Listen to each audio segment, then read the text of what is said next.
Hello বন্ধুরা, আসসালামু আলাইকুম। এখানে দেখতে পাচ্ছেন আমি যখন নাম্বারটা চেঞ্জ করতেছি, নাম তার সাথে পিকচারটাও চেঞ্জ হয়ে যাচ্ছে, লোগোটাও চেঞ্জ হয়ে যাচ্ছে। আমি যখন রবি দিচ্ছি, রবি দেখতে পাচ্ছি, ওয়ানে দিলে বাংলালিংক লোগোটা আসতেছে।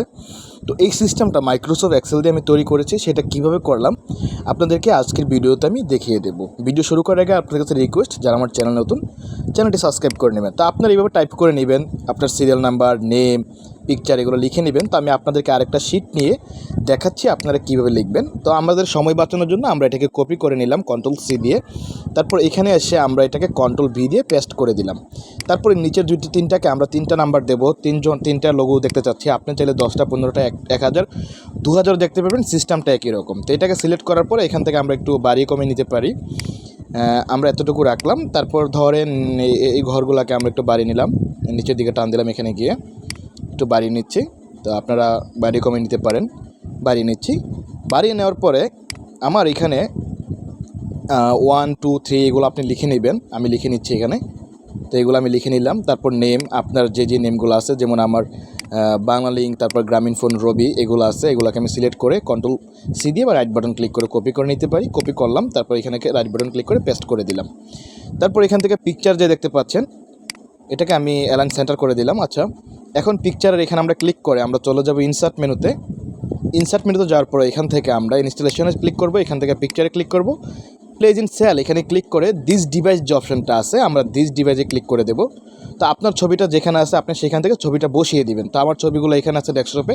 প্রথমে আমি বাংলালিংক বসাবো, যেমন প্রথমে আমার নামটা বাংলালিংক আছে, সেজন্য বাংলালিংকটা বসালাম, ইনসার্টে ক্লিক করলাম। তারপর দ্বিতীয় যে সেলটা আছে সেখানে আমি ক্লিক করব।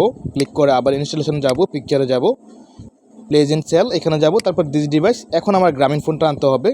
তো আমি জিপিটা এখান থেকে সিলেক্ট করে ইনসার্টে ক্লিক করে দিলাম। আমার জিপি লোগোটা চলে আসলো। সেমভাবে আমি রবিটাও নিয়ে আসবো। তো আপনারা ভিডিওটা দেখেন, ইনশাল্লাহ আপনাদের উপকারে আসবে।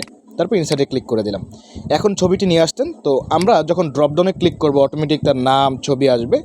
এটা করার জন্য আমাদের পাশে আবার সেমভাবে উপরে যে হেডারটা, সিরিয়াল নাম্বার, নেম, এটাকে আমরা লিখলাম। তারপর এই তিনটা সেলকে সিলেক্ট করে এগুলোকে অল বর্ডার দিয়ে দিলাম।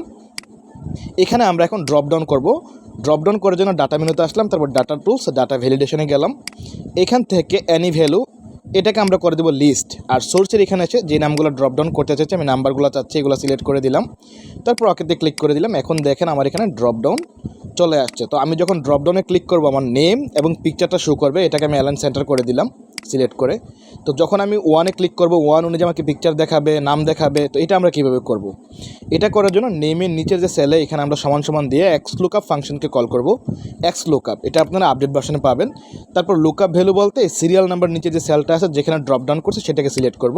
তো আমি এইভাবে সিলেক্ট করে নিলাম। সিলেক্ট করার পরে কমা দেব। তারপর আমাদের লুকআপ এরে বলতে আমাদের যে সিরিয়াল নাম্বারগুলো আছে, যেগুলোর মাধ্যমে আমরা খুঁজবো, সেই সিরিয়াল নাম্বারটা সবগুলো সিলেক্ট করে দিলাম। তারপর কমা দেব। আমি কমা দিলাম। কমা দেওয়ার পর এখানে আছে রিটার্ন এরে বলতে আমার নেম এবং পিকচার এগুলো তো আমি খুঁজতে চাচ্ছি, তাই না, সিরিয়াল নাম্বারের মাধ্যমে। সেই জন্য এগুলো সিলেক্ট করে দিলাম, এন্টার দিলাম।